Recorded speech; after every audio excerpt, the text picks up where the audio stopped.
I wanna be a producer with a hit show on Broadway. I wanna be a producer. Hello, Producer's Perspective podcast listeners. I am Ken Davenport. Thank you all for listening. Well, folks, we're at the end of Spring Awakening month here on the podcast. But we save the best for last. Just don't tell Duncan, Stephen, Michael, or Spencer that I said that. Now, few notes about today's podcast. It's being recorded in multiple ways to make sure it's actually the most accessible podcast possible. If you're listening to the podcast through your normal channels, then the voice you hear when I ask DJ, our guest today, a question will be the voice of Dylan, who is DJ's sign language interpreter for today. We will also have a transcript of the podcast available on my blog. Literally, as you're listening, you can go there and download it to read it if you'd like. And also, if you're watching this on the video, which we've included on this blog, you're probably wondering what happened to me as I've gotten glasses and my hair color is much lighter. This is Dylan, who is the sign language interpreter for the day, and this is me over here. Hi, everybody.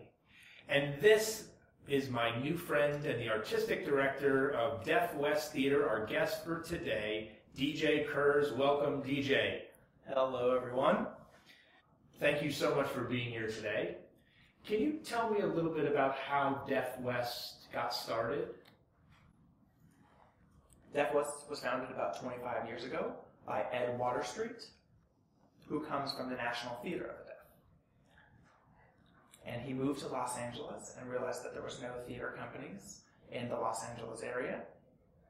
So he wanted to give theater to the deaf community and deaf audiences in Southern California. And there's about 1 million deaf people in Southern California that he wanted to bring the theater to. So, with a group of friends, he started producing shows.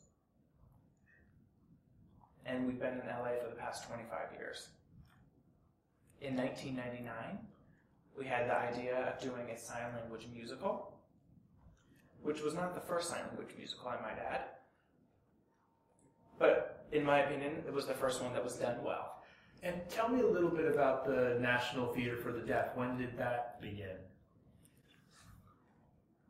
That was founded in 1969 by both hearing and deaf individuals at the O'Neill Center. And for about 10 or 15 years, they got federal funding, which allowed them to have a national tour and also to be featured on national TV and have a full company with the best actors in our community. And that generation started disappearing slowly. And it's actually a very hard moment for our community right now. Last year, Phyllis Freilich passed away. She was a big part of National Theater of the Deaf and Deaf West Theater. She was the original Sarah in Children of a Lesser God. It's really sad to see that generation slowly passing away. And we're really concerned about the next generation of actors and artists.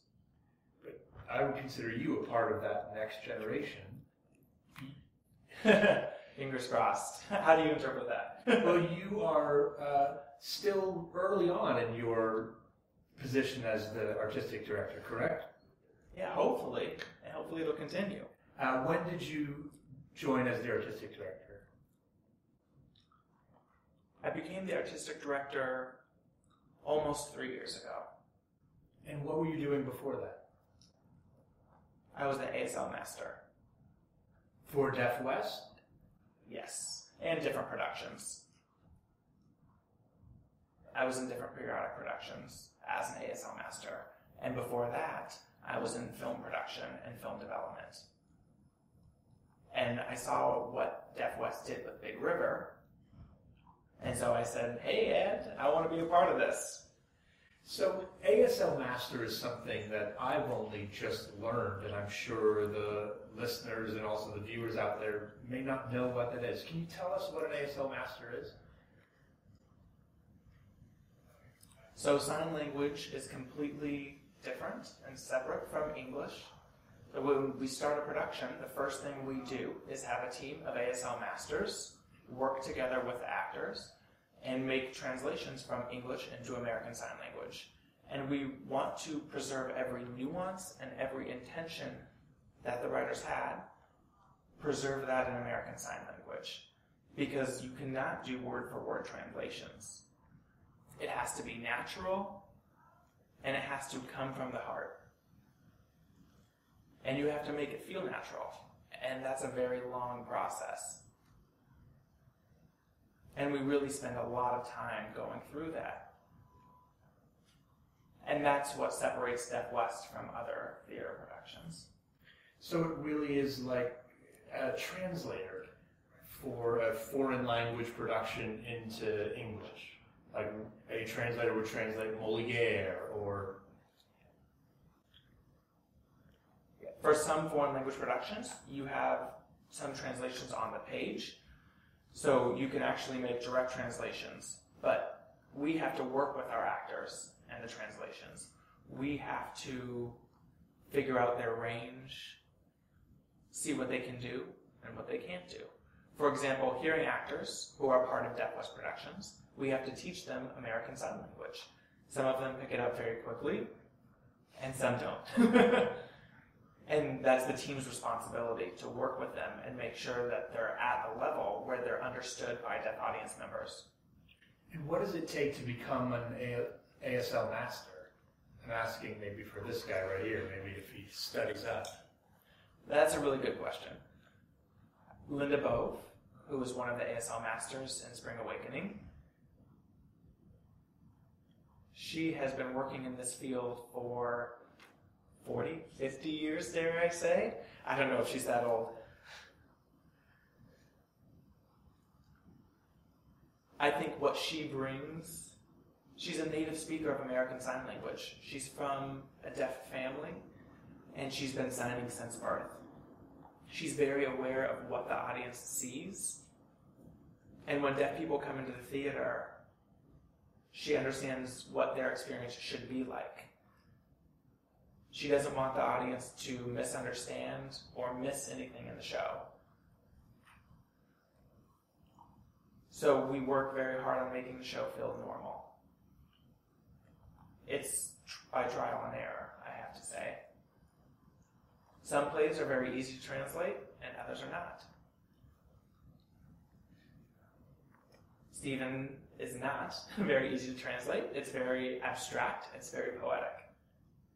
And it's open to interpretation.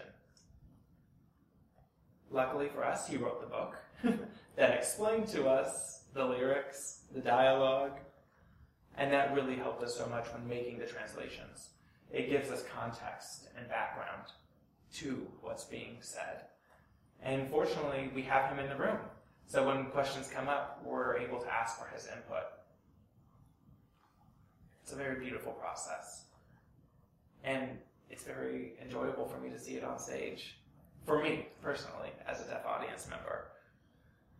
You hearing, me being deaf, we're seeing the same show, but through two different sides of a prism. Well, it's just as beautiful to watch for me, I think, as it is for you, and that's something that I've been so struck with since I saw the show in Los Angeles. It's beautiful. It's sign language that I've never seen before. You can tell that there's a real art behind it. Let's get back to you for a second. So, was Big River your first taste of theater, or what was the first production of theater you saw? So I grew up in Southern California, and fortunately I had Deaf West in my backyard. So I saw my first Deaf West show when I was in 7th grade. My parents made sure that I saw every Deaf West show thereafter.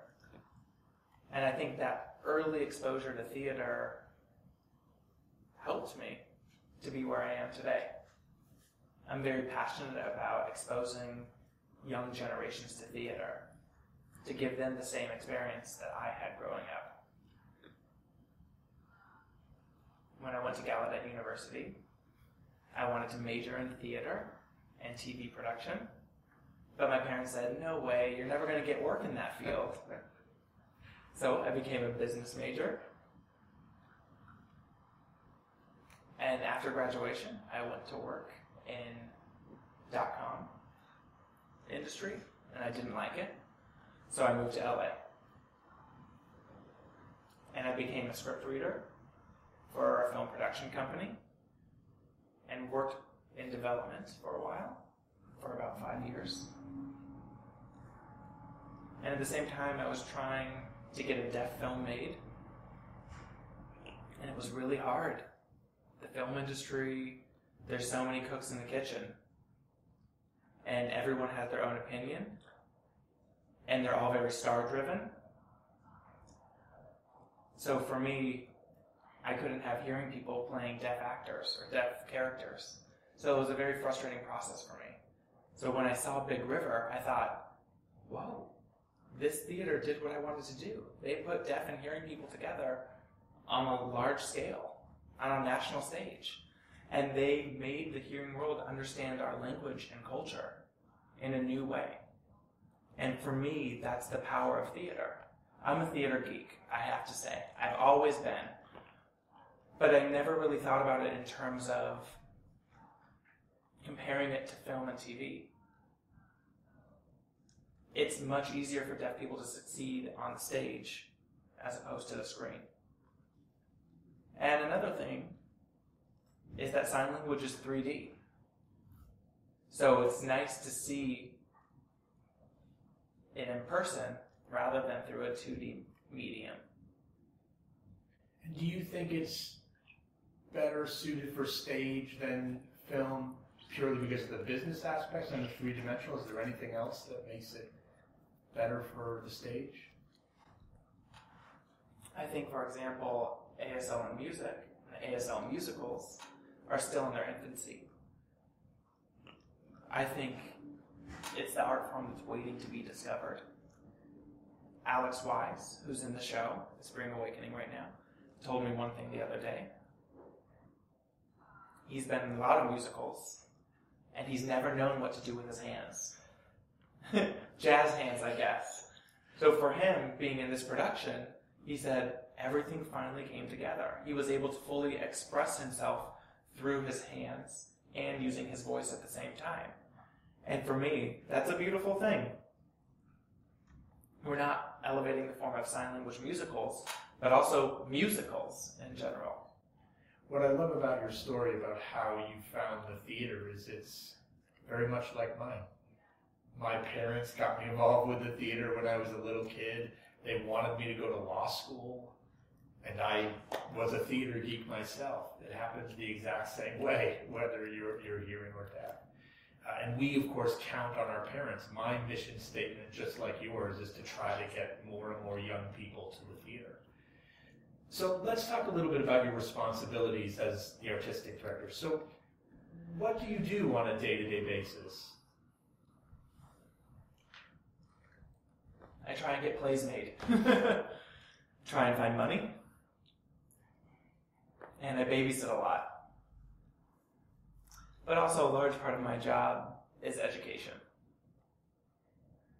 As you've seen in our process, I'm always trying to make sure that things are done right and that they're accessible so that deaf people and hearing people are valued equally and have equivalent experiences. And my first responsibility is to the deaf community. I want to make plays that they want to see. And sometimes hearing people want to see those shows too.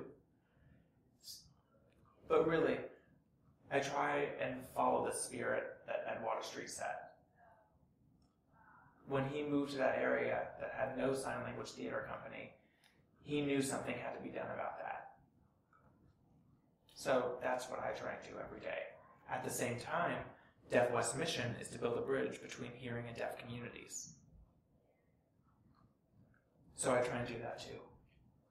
How do you choose your plays? What's the criteria? So the first thing I think about is, will it be interesting for deaf audience members? Will deaf people want to see this production? And when I think about the play, I think of how we can execute the play in an interesting way. When Ed did Deaf West's first play, he put the voice actors in the control booth. And hearing people had to listen through infrared speakers or headsets. And later, the hearing actors found their way onto the stage. And for some reason, it made the productions better. There's a lot of interesting tension between deaf and hearing actors and artists, and the audience feels it. And the hearing actors bring their A game and complement the deaf actors and kind of encourage them to come to a new level. It's a beautiful process when you have two languages and two cultures coming together in one production. I think that doesn't happen anywhere else in real life, where both hearing and deaf people are working together to create something. I think for that reason, ASL theater is very special. What was that first play that Deaf West did? Gin Game. Which is on Broadway again this season. Are you going to go? Of course. Yeah, I love those guys. The second show was One Flew Over the Cuckoo's Nest. And all the patients were deaf. And the nurses and the staff were hearing. And I remember seeing that show. And I thought, I got it. It's just like real life. For me, that was a very powerful moment. Yeah, I just got that too, just by you describing that to me. When the podcast is over, maybe we'll talk about moving that to Broadway, because that sounds like an amazing production for sure. Where do you find the actors for your productions? Are they all based in Los Angeles? Are they from around the country or around the world? So when we did the show about a year ago, we knew we didn't have enough deaf actors in LA. So we decided to do open submissions via video. And so we made a video saying, hey, we're going to produce Spring Awakening. And we got submissions from all over the world. At the same time, we also had auditions in LA and found some great actors through agencies. And we also got video auditions from people who live in Washington, D.C., Texas, and we had to judge them and analyze them based on that video alone to see if they were good enough to bring to LA. And thank God those people are still in the show.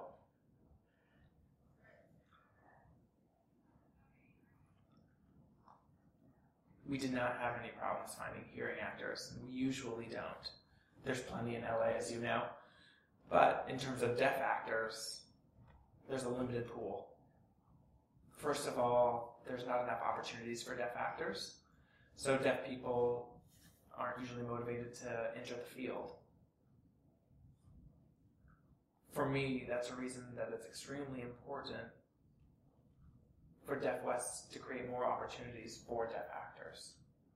And by doing that, we're not only giving them work, but we're showing them how to do the work. So tell me a little bit about how Spring Awakening started.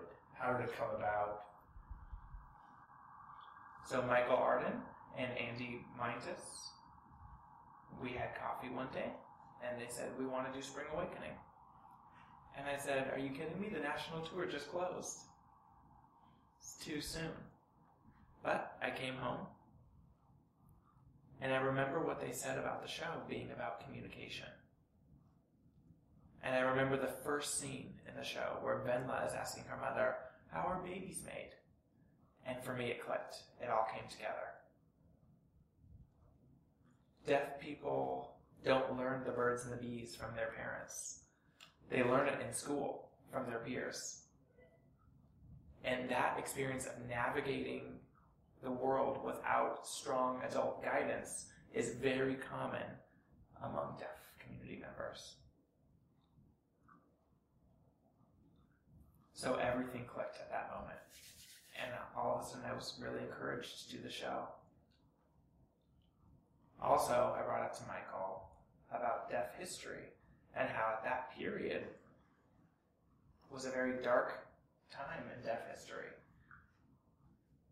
And so in our process, we developed the concept of doing Spring Awakening, where it's clear who's deaf and who's hearing, and trying to figure out how to put them together in the best ways possible.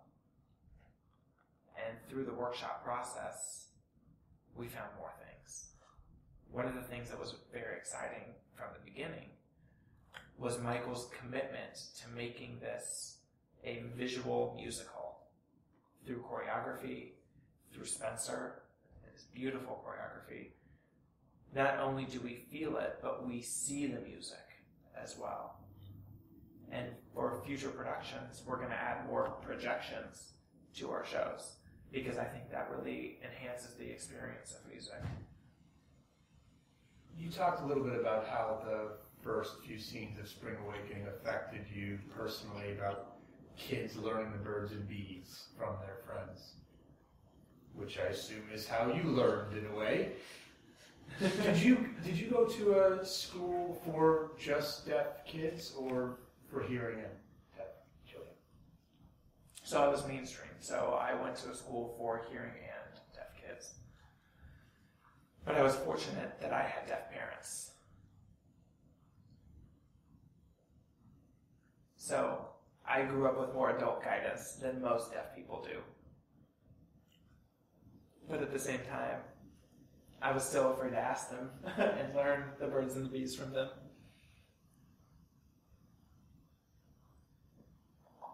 As I was growing up, I remember feeling that I don't really belong in this world.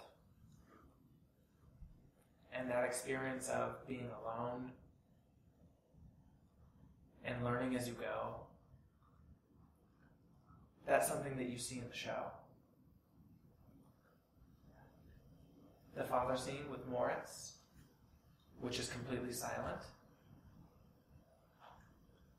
There's 2 deaf actors on stage, and you don't even have to bother reading the captions. You still understand what they're talking about.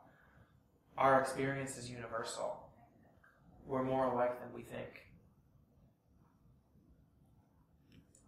And in the deaf community, our communication issues are magnified on the surface, but deep down, we also try and connect with other individuals.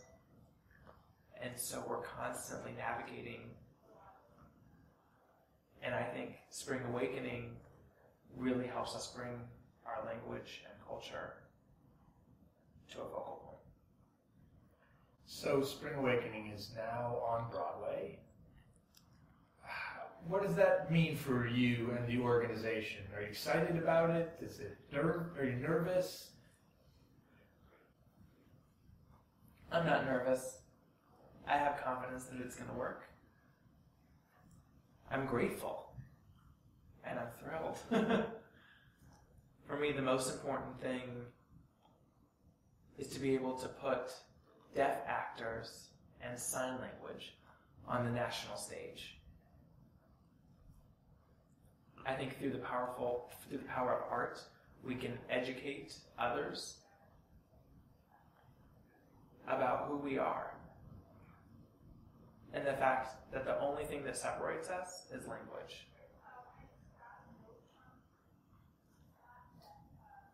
At the heart of it, I'm also an activist, and I'm thrilled that so many more people will see this beautiful production and learn more about us. Thank you for making that possible. So what's next for Deaf West after Spring Awakening? Do you have another production planned? Ooh, I'm afraid to tell you. Don't judge me. No, actually, we have some new musicals, and we have some adaptations in mind as well. We also have our regular program in LA, and we'll continue doing shows at our home theater.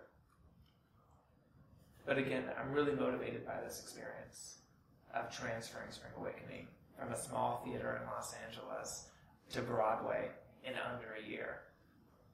So I think we're going to do more musicals, and I hope that you like them. And what are your dreams for the organization and for Deaf West? Where do you think it can be, should be in 10 years from now? Hopefully it'll be easier for us to do our work. We're a very small organization. You would laugh when you see our budget. But hopefully we'll grow our organization, and we can do more productions, and we can do more good work that we've been doing.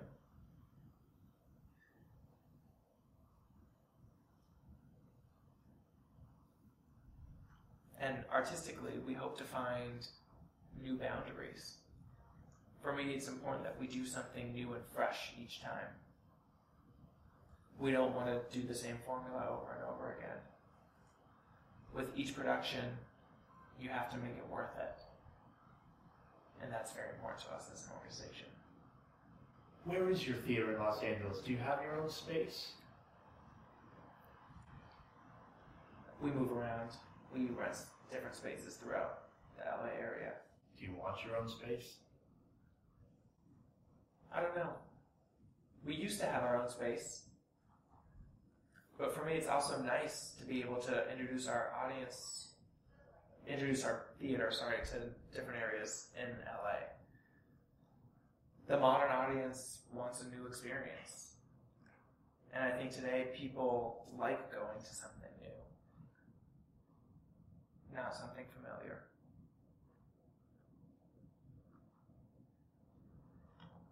I think people like to be able to Instagram part of the community that they're going to. And I think that experience itself is very important to deaf people. They're not only seeing the show, but they're getting a new feeling for the area and the seat. I would like to do more site-specific stuff as well. That's a very interesting answer to that question that I was not expecting. I think if you ask most artistic directors today if they wanted a space, they would say, of course we want a theater. But what you just brought up, I think, is fascinating, which is today's changing audience may actually want a different surrounding every time they see a show. Maybe I'm wrong. I should mention.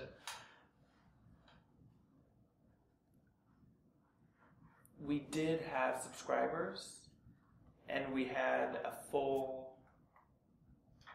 We did have subscribers, and that didn't really work well for us. I don't know why. Maybe today's audience has changed. And that didn't really work well for us. I don't know why. Maybe today's audience has changed. It was his vision to do this production, and he thought it might be done well in a church.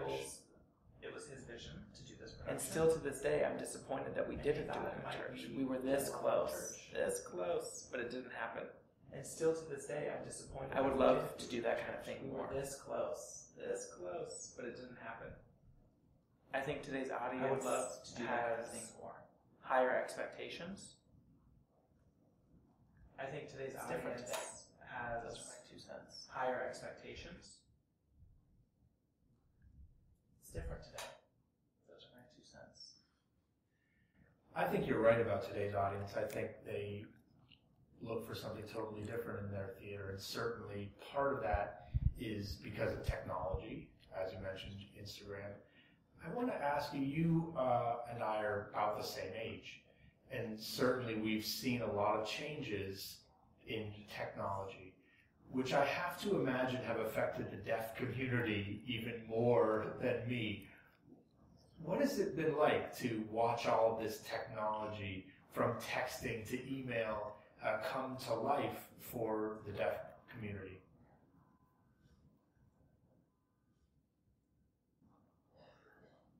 I think technology has benefited the deaf community in tremendous ways. Me especially. I'm the artistic director of a company without a full-time interpreter. We email each other all the time. And it's nice that people prefer email over the phone for me. That's really a blessing.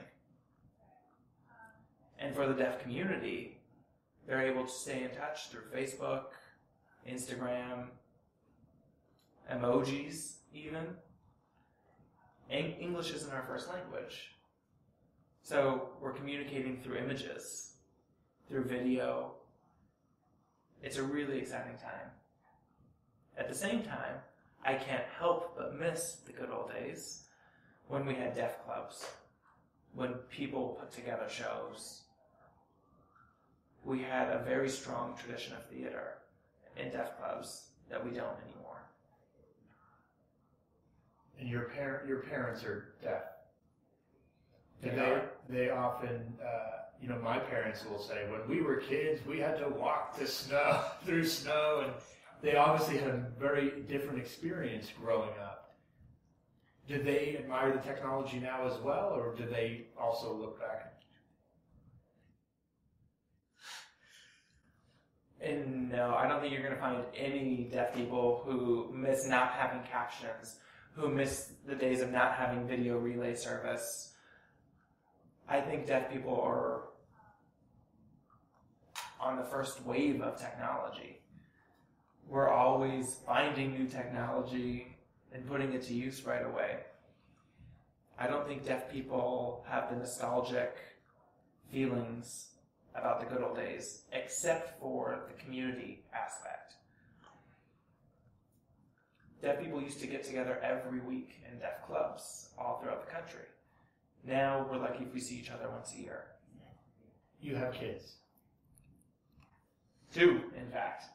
And how old are they? 5 and 2. Do you think they'll want to pursue a life in the theater? Any interest? Probably. I don't know. I'm trying to prevent it to the best of my abilities. That was my next question. I don't want them to repeat my mistakes. What would you say to other kids out there who are deaf or have a disability or somehow feel like they don't belong in the theater or in arts? What would you say to them right now, even though it may be more difficult for them to find work, as you said, for deaf actors?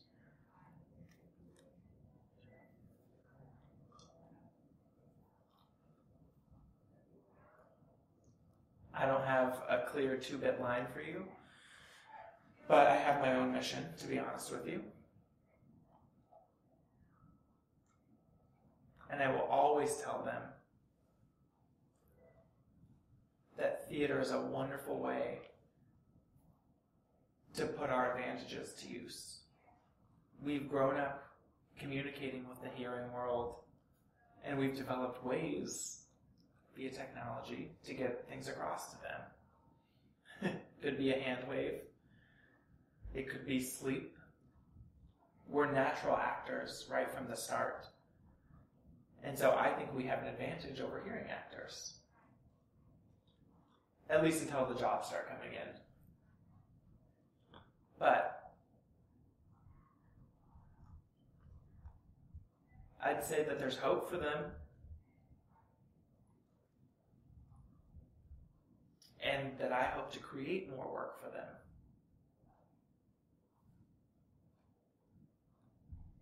Too much of our history, we have been denied our own language.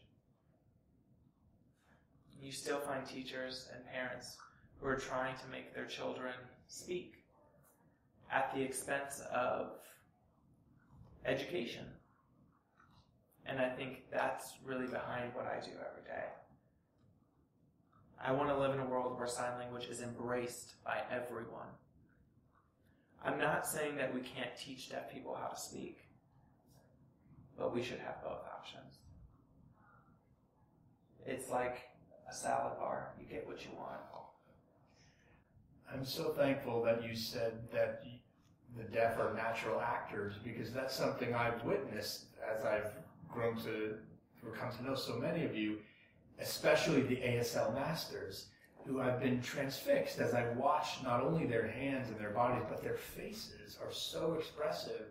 And something I noticed specifically, of course, in our actors like Sandra and Daniel, who I I can't take my eyes off, even though they're not speaking at all.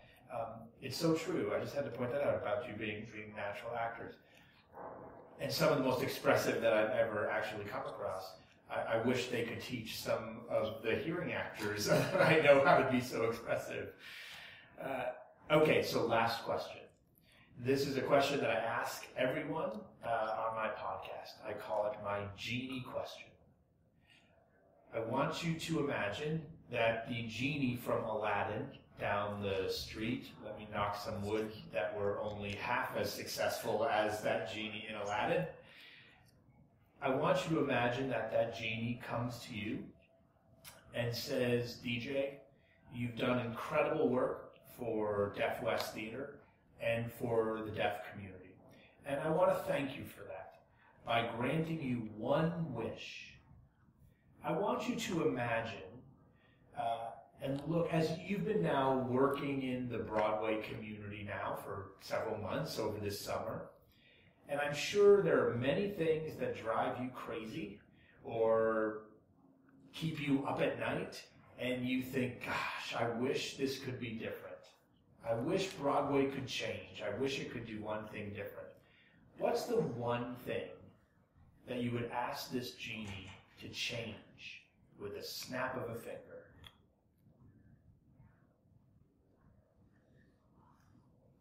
First thing that comes to mind is I wish there would be more Michael Ardens. Truly, people who understand that sign language is not a decoration. It's an integral part of the art form. And understand and know what's possible. I hope to find more collaborators like Michael. I hope to work with Michael for a long time. But also I hope to see more people like him who are able to see through the whole picture and the whole process and really understand the potential of what we're doing. It's been a really wonderful experience working with him. That's my wish. Well, thank you so much for being here today, DJ. I'm so honored to be producing your production of Spring Awakening on Broadway. Obviously, I hope it's a huge success for all of our very courageous investors who are taking this ride with us. And I hope it's a success for all the actors and artists like Michael, who have done so much and are working so hard for so little. But to be honest, I hope it's even more of a success for you and for Deaf West, because the work that you're doing there is so admirable, and a spotlight really does need to be shined on your organization. You've done an incredible job, and you're only in your third year. Imagine what you're going to do over the next 30. Thank you, all of you, for listening, for reading, and for watching. I'm Ken Davenport. We will see you next time, but don't forget, Spring Awakening month may be over, but Spring Awakening still plays on at the Brooks Atkinson Theater through January. Go see it. DJ and I both promise you'll have a great time, right, DJ? Definitely. Thanks again, everybody. See you next time.